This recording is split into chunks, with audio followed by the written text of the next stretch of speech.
This is Boston, and you're looking at what is called Beacon Hill right now, but in the year 1650, there was no hill to speak of, just a muddy slope crowned with a single wooden beacon tower used to warn of approaching ships or fires. Below you stretches a settlement so small you can see all of it in a single glance. Wooden houses with thatched roofs cluster along crooked dirt paths. Smoke rises from chimneys. A few cows wander near the common pasture. The harbor is quiet, except for 2 merchant vessels rocking gently at the docks. This is Boston, 20 years old, home to roughly 2,000 souls, and utterly unrecognizable from the city that will rise here. The air smells of wood smoke, salt marsh, and animal waste.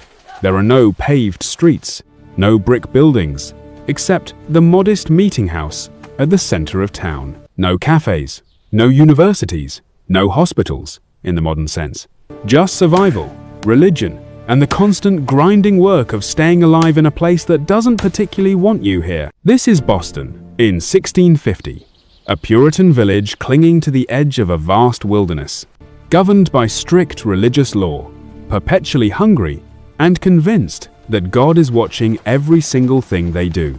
Let's begin with geography, because the Boston of 1650 doesn't even look like the same landmass. The city you know today has been dramatically reshaped by landfill projects that won't begin for another 2 centuries. In 1650, Boston was essentially an island, a hilly peninsula called Shawmut, by the Massachusetts people who lived here for thousands of years before English colonists arrived in 1630. It's connected to the mainland by a narrow strip of land called the Neck, which floods during high tide, temporarily cutting Boston off from the rest of Massachusetts. The peninsula has 3 prominent hills: Copp's Hill to the north, Fort Hill to the south, and Tri Mountain.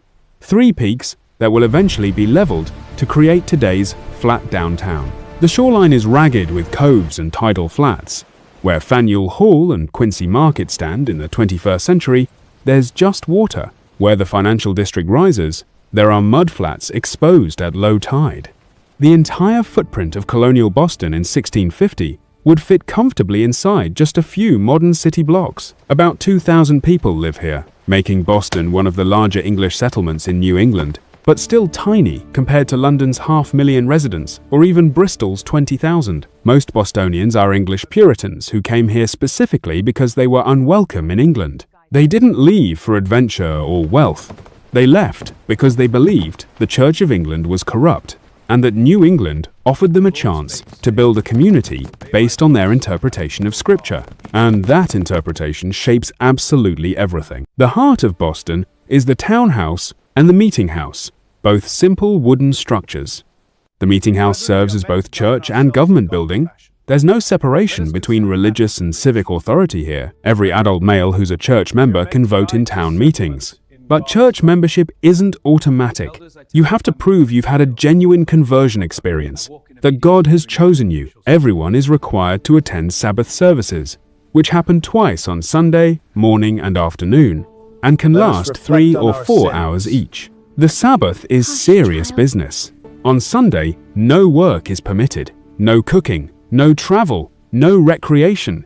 You can't even walk around unnecessarily. Tithing men patrol the streets to enforce Sabbath laws. If you're caught working, laughing too loudly, or missing church without a documented illness, you'll face public punishment, fines, time in the stocks, or whipping. The stocks stand right in the town center, near the meeting house. They're used regularly. Public humiliation is a cornerstone of Puritan justice. If you're caught drunk, gossiping, skipping church, or arguing with your spouse, you might spend hours with your head and hands locked in wooden restraints while your neighbors walk past.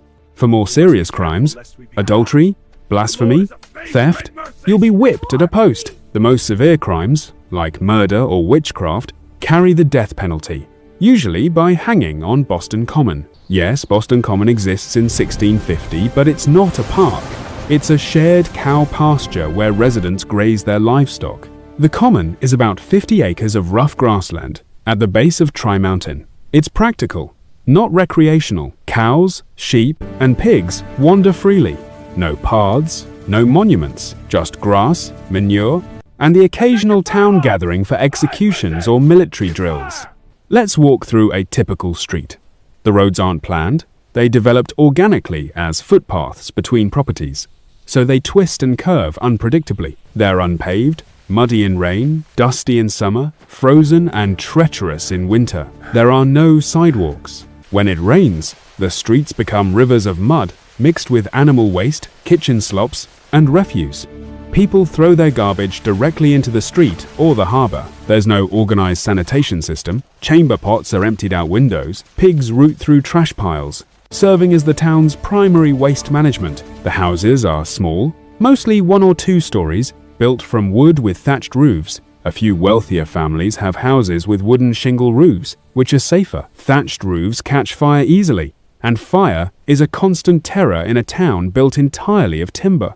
Each house has a central chimney made of brick or stone. Rooms are small and dark, with tiny windows covered by oiled paper or, in rare cases, expensive glass imported from England. Inside a typical home, you'd find 1 or 2 rooms downstairs, a hall and maybe a parlor. The hall serves as kitchen, dining room, and workspace. There's a large fireplace for cooking and heat. Furniture is minimal. A table, benches, perhaps a chair for the head of household, a chest for storing clothes and valuables. Beds are upstairs in a loft or small chamber. Families are large. 6, 8, 10 children aren't unusual, and everyone sleeps in shared beds, sometimes 2 or 3 to a mattress stuffed with straw or corn husks. Privacy doesn't exist as a concept. Servants, children, and sometimes boarders all live in close quarters. Everyone shares the same rooms, the same beds, the same chamber pots. Bathing is infrequent, maybe a few times a year. People believe that bathing opens pores and lets in disease. They change their linen underclothes regularly, but outerwear might be worn for weeks or months. The smell inside these houses, especially in winter when windows stay shut, is overwhelming by modern standards. Unwashed bodies, chamber pots, cooking smoke, damp wool. What do people eat? The diet is shockingly monotonous. Bread, porridge, and stew dominate every meal. The bread is made from rye or barley, sometimes mixed with corn. Wheat is expensive and hard to grow in New England's rocky soil. Porridge is usually cornmeal or oatmeal, sometimes mixed with milk if the family has a cow. Stew is whatever's available. Salted pork, dried peas, onions, turnips, cabbage. Fresh meat is a luxury, except in late fall when animals are slaughtered before winter. Most of the year, people eat salted or dried meat, pork, beef, occasionally venison if someone's been hunting. Fish is common and cheap, especially cod and herring. The ocean provides, but it's monotonous. Boiled cod, salted cod, cod chowder. Repeat. Vegetables are limited. Colonists grow what they can in small kitchen gardens. Onions, turnips, parsnips, cabbage, pumpkins, squash. Potatoes haven't arrived in New England yet, they're still exotic in Europe. Tomatoes are considered poisonous. Fresh fruit is rare, and seasonal apples, berries in summer. Sugar is wildly expensive, imported from the Caribbean. Most people sweeten food with molasses or honey. Everyone drinks beer or cider because water is often unsafe. Even children drink weak beer with breakfast. Milk is available if you have a cow, but it spoils quickly without refrigeration. Tea and coffee exist, but are rare luxuries. Most people drink beer morning, noon, and night. It's safer than the water supply and provides calories. Meals are simple and joyless. Puritans don't believe in pleasure for its own sake. Food is fuel, nothing more. Fancy cooking is sinful vanity. People eat standing or sitting on benches, using wooden trenchers, flat plates, and sharing bowls. Forks are almost unknown. People eat with spoons, knives, and fingers. Work defines life. Almost everyone farms to some degree, even in town. Most families have a kitchen garden and a few animals, chickens, a pig, maybe a cow. But Boston's economy runs on trade, fishing, and crafts. The harbor is the town's lifeblood. Merchants import goods from England: cloth, metal tools, gunpowder, glass, books, paper.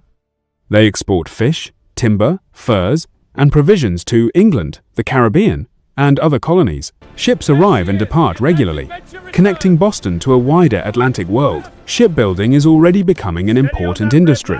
Boston has good timber and a protected harbor. Craftsmen work at essential trades: carpenters, coopers, barrel makers, blacksmiths, shoemakers, tailors, tanners. These are skilled positions, learned through apprenticeships that begin in childhood. A boy might be apprenticed at age 10 or 12 to a master craftsman, living in the master's household and working for 7 years before earning his freedom and the right to practice the trade independently. Women's work is equally essential, but unpaid and unrecognized. Women manage households, which means cooking every meal from scratch over an open fire, baking bread weekly, brewing beer, preserving food, making soap and candles, spinning thread, weaving cloth, sewing all the family's clothes, washing laundry by hand in cold water, caring for children, nursing the sick, tending gardens, milking cows, churning butter, and cleaning, all without running water, electricity, or labor-saving devices of any kind. Pregnancy and childbirth are life-threatening. Women expect to spend much of their adult lives pregnant. Infant mortality is staggering. Roughly 1 in 3 children dies before age 5. Childbirth itself kills many mothers. There are midwives, but no trained doctors. Pain relief doesn't exist. If something goes wrong during delivery, both mother and child often die. Disease is everywhere and terrifying.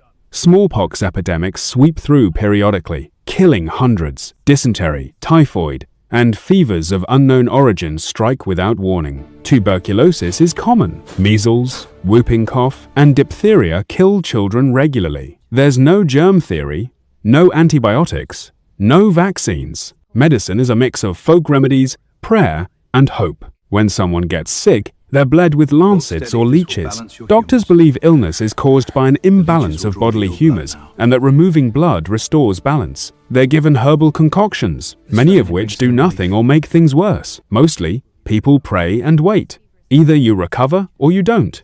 Funerals are frequent. Life expectancy is brutally short by modern standards, though not quite as short as commonly believed. If you survive childhood, a big if, you might live into your 50s or 60s, but many don't survive childhood. Every family knows the grief of burying children. Danger comes from multiple directions. Native Americans are a constant source of anxiety for English settlers, though the reality is more complex than the colonists' paranoid fantasies. By 1650, indigenous populations in coastal New England have been devastated by European diseases. Smallpox, measles, and other epidemics have killed up to 90% of the Massachusetts, Wampanoag, and other tribes between year 1616 and 1619, just before the Pilgrims arrived. The surviving indigenous communities are understandably hostile to English expansion. Tensions simmer. Sometimes there's trade furs and corn exchanged for metal tools and cloth. Sometimes there's violence, raids, killings, kidnappings on both sides. Settlers live with the fear of attack, especially those in outlying farms. The Puritan leadership maintains a militia, and all able-bodied men are required to train regularly with muskets. But the greatest danger isn't external, it's winter. New England winters are shockingly cold for English settlers used to milder British weather. Temperatures plunge below zero. Snow piles several feet deep. The harbor freezes. Ships can't arrive or leave for months. Families huddle around fires, burning through their wood supply, eating their way through stored food, hoping it lasts until spring. Frostbite, starvation, and hypothermia kill people every winter. Houses are drafty and poorly insulated. The only heat comes from the fireplace, which warms one side of you while your other side freezes. People sleep in their clothes under piles of blankets. Chamber pots freeze solid overnight. Getting through winter is an achievement. Religion saturates everything. Puritans believe they're living in a cosmic drama, God's elect versus Satan's forces. They interpret every event as divine providence or diabolical interference. A good harvest? God's blessing. A barn burns down? Possibly God's punishment for sin. Possibly Satan's mischief. Sermons emphasize humanity's total depravity and utter dependence on God's grace. Ministers preach for hours about sin, damnation, and the torments of hell awaiting the unsaved. Life is serious business. Eternity hangs in the balance. Laughter, dancing, fancy clothes, music beyond psalm singing, all are suspect as frivolous distractions from spiritual matters. Children are taught to read primarily so they can study the Bible. Education is valued, but strictly for religious purposes. Boys from wealthy families might attend Boston Latin School, founded in 1635, where they learn Latin, Greek, and classical literature as preparation for ministry. Harvard College, established in 1636 just across the river in Cambridge, trains Puritan ministers. Most children receive minimal education, enough to read scripture and keep accounts. Nothing more. Women and girls are explicitly barred from higher education. The Puritan worldview holds that women are spiritually equal to men. They have souls, they can be saved, but socially subordinate. Women cannot vote, hold office, or speak in church. Their sphere is the household. A woman's virtue is measured by obedience, modesty, and domestic skill. Yet Boston in 1650 isn't quite the theocracy we might imagine. Cracks are already showing. Merchants are getting wealthy from trade and chafing under religious restrictions. Some question why church membership should determine voting rights. Others wonder whether punishing people for skipping church is really God's will or just ministers' power grab. Anne Hutchinson has already been tried and banished back in 1638 for teaching Bible study in her home and questioning ministerial authority. Her trial revealed deep anxieties about women's roles and lay people's right to interpret scripture. Roger Williams was expelled in 1636 for arguing that civil government shouldn't enforce religious conformity. These conflicts foreshadow larger debates about religious freedom and separation of church and state. By 1650, Boston's population includes not just Puritans but also merchants, more interested in profit than piety, servants and laborers who never asked for religious intensity, and a small number of Quakers who will soon arrive and face brutal persecution. The homogeneous, godly community the founders envisioned is already becoming more diverse and fractious. What remains of this Boston? Almost nothing physical. The wooden houses rotted or burned centuries ago. The meeting house is long gone. The hills were leveled, the coves filled in, the very shape of the land transformed. Modern Boston sits atop layers of landfill that expanded the peninsula far beyond its 1650 boundaries. But patterns persist. Some of the crooked streets in downtown Boston follow the same paths settlers walked in 1650. Boston Common remains, though now as a park rather than a cow pasture. The spirit of education that created Boston Latin School and Harvard continues in the city's dozens of universities. And certain cultural traits, a suspicion of frivolity, a valuing of education, a tendency toward moral earnestness, echo faintly down through the centuries. The transformation from that tiny, muddy, deeply religious settlement to the modern city is almost incomprehensible. The Boston of 1650 would find 21st century Boston utterly alien, not just the buildings and technology, but the values, the diversity, the religious pluralism, the very idea that government shouldn't enforce church doctrine. Yet they're the same place, the same harbor, the same stubborn people making a home in a harsh climate. Boston in 1650 was a gamble. A group of religious radicals betting they could build a society based on their beliefs.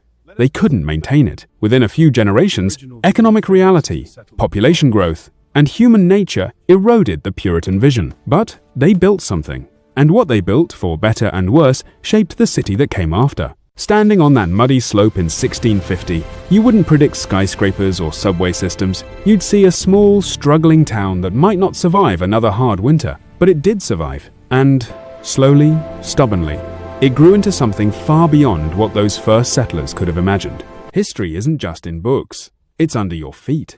If you want to see which city we reconstruct next, hit that subscribe button and ring the bell. We're building the timeline of the world, one city at a time. And the British Prime Minister's From Walpole to Starmer 300 Years video is already up. Links right there.